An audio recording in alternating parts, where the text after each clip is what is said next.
So, our main discussion for today is about the development, concept, and use of medical equipment as science and technology advancement.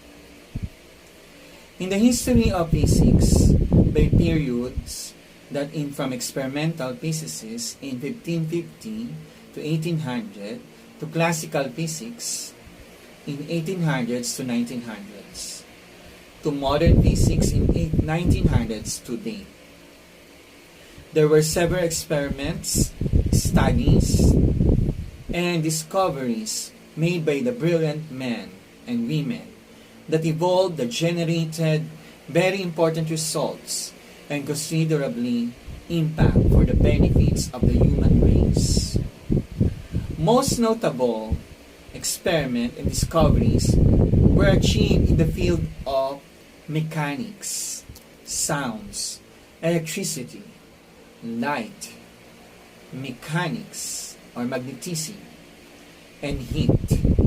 During this period, important theories, principles, elements, numbers, and structures become known, leading to discoveries of X-ray, electrons, neutrons, isotopes, cosmic rays, subatomic particles, radioactivities, crystal structures, superconductors, laser, and advances in relativity, quantum mechanics, solid states, and plasma physics.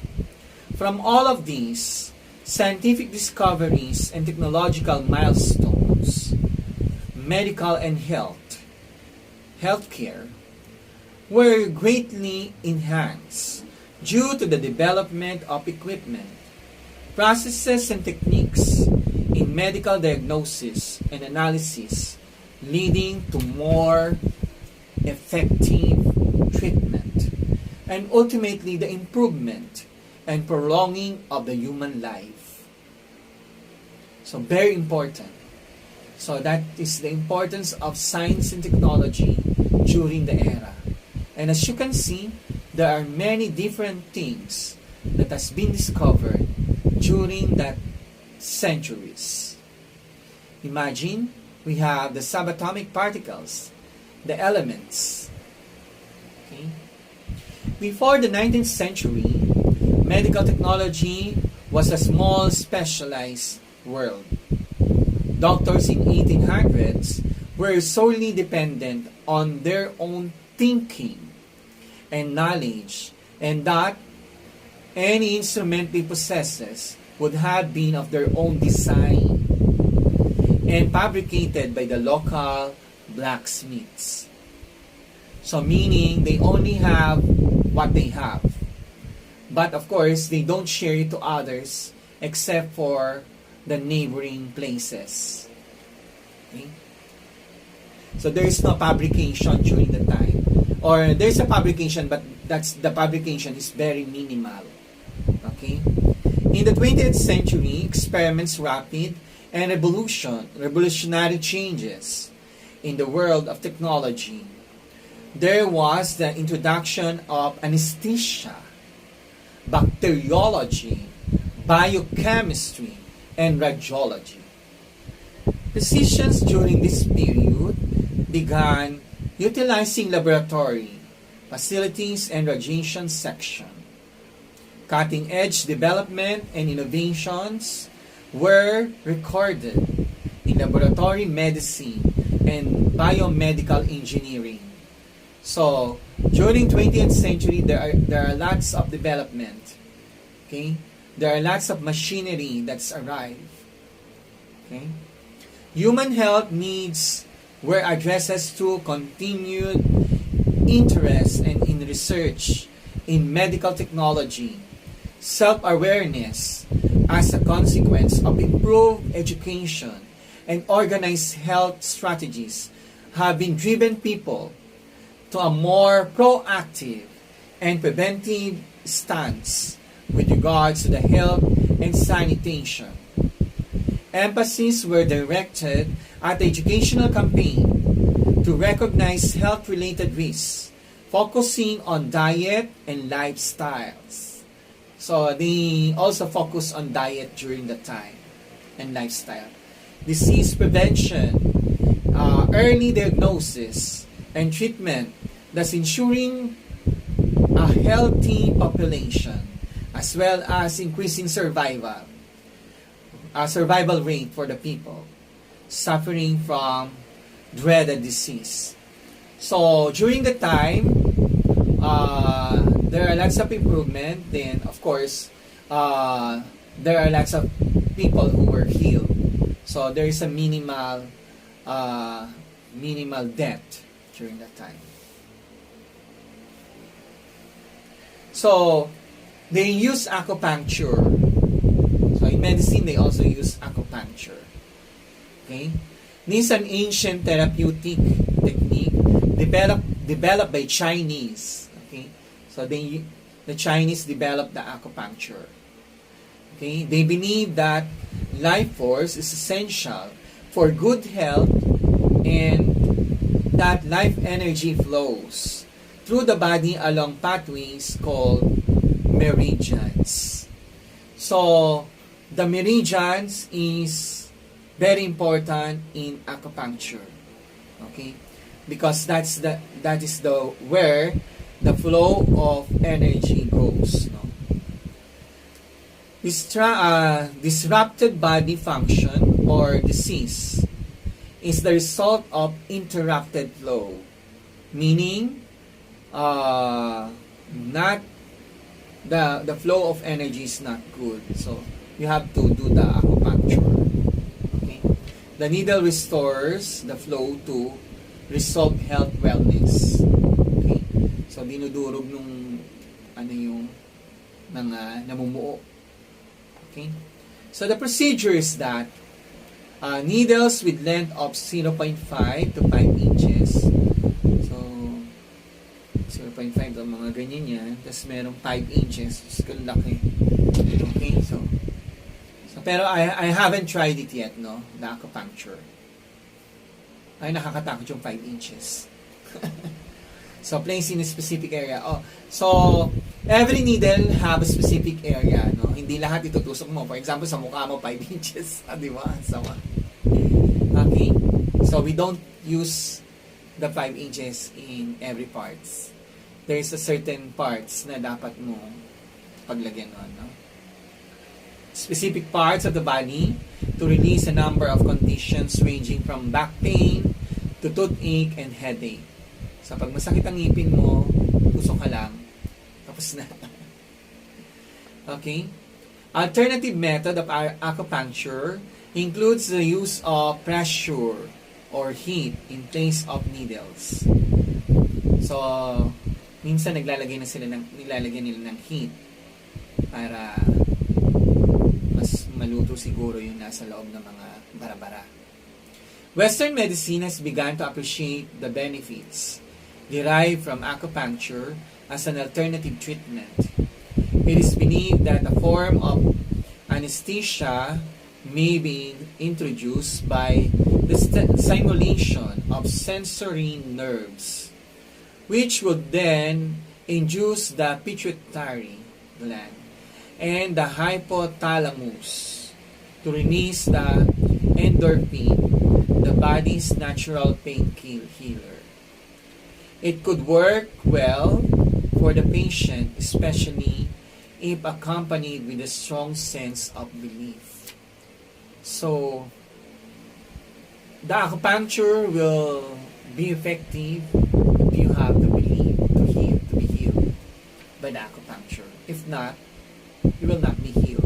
Okay? So there should be a belief in order for you to be healed. No? Okay? Because according to Hippocrates, the body himself can heal himself. Okay? The airbeds. The currents of sores have always been a problem for patients who are confined to bed for a long period of time. At the point on the patient's body that makes contact with the mattress, a sore can develop, ulcerate, or become infected.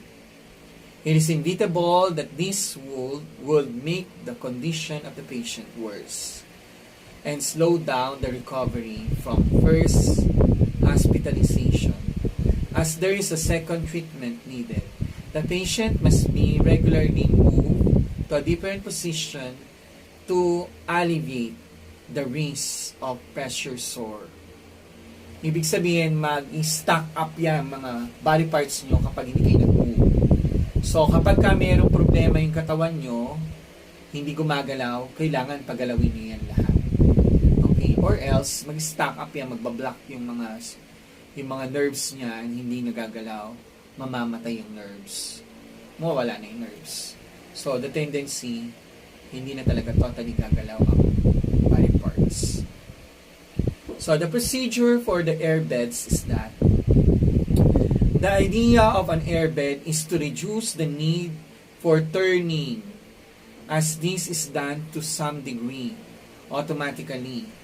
The mattress is constructed of cells that are alternately inflated.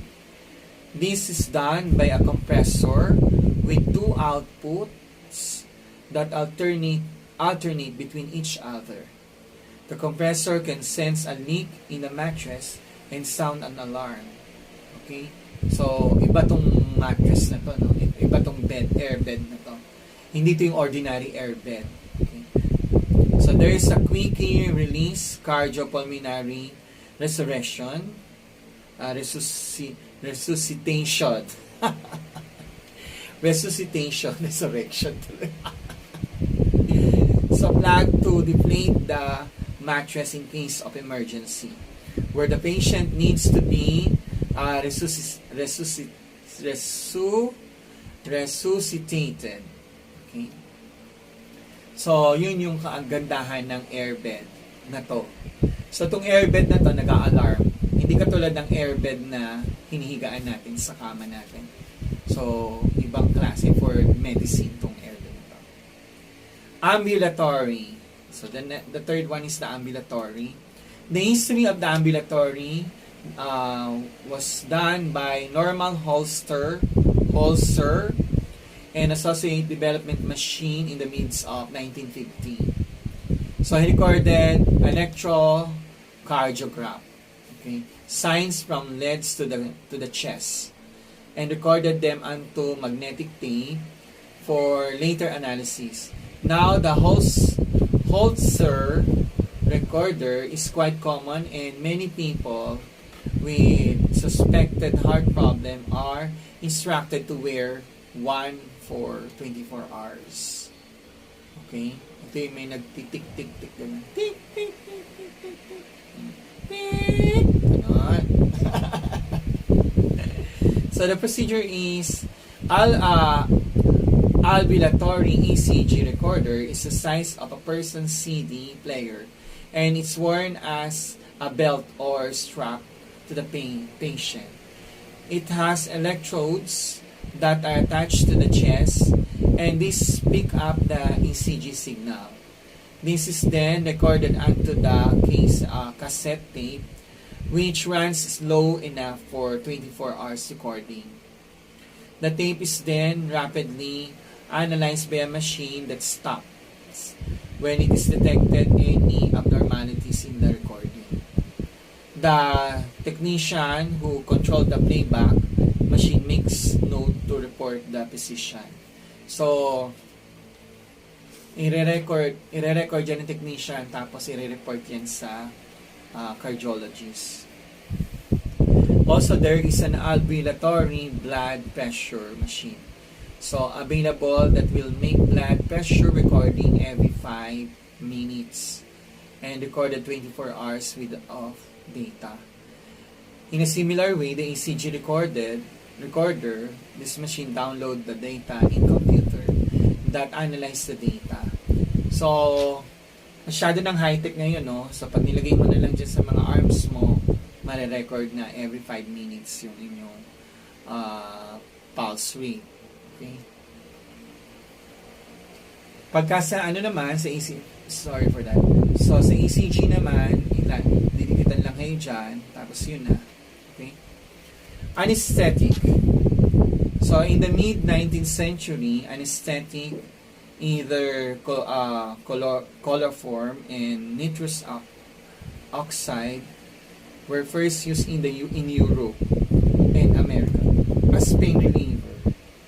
So, during the operation, they use the anesthesia for pain reliever during the operation. So, it was first used in Europe and America. Okay. As the anesthetic has become more refined, the recovery from operation is better. Okay. So, the procedure of this one, or the anesthetic is that anesthetic drug act the membrane of the nerve cells and disrupt the transmission of electrical impulses to the central nervous system. This causes the sensation of numbers. Local anesthetic blocks nerve transmission in the site where it is administered, usually by injection. So, usually by injection talaga ginagawa ang anesthesia. So, regional anesthesia, the anesthetic, is introduced to the large nerves to an area of spinal cord that would supply a large area of the body. So, general anesthesia is an initial injection that quickly dissolves in the nerve cell of the central nervous system and causing unconscious. So, yan naman, natutulog naman sila pagka-general anesthesia. The anesthesia trolley would be found in the operation theater. It uses different gases and vapors, which an anesthesiologist will control to keep a patient anesthetized. Sometimes these machines incorporate a ventilation and patient monitoring equipment. Okay, so that's all for today, guys. We'll continue the discussion next meeting. So we'll be having our part 2 for this. Bye-bye.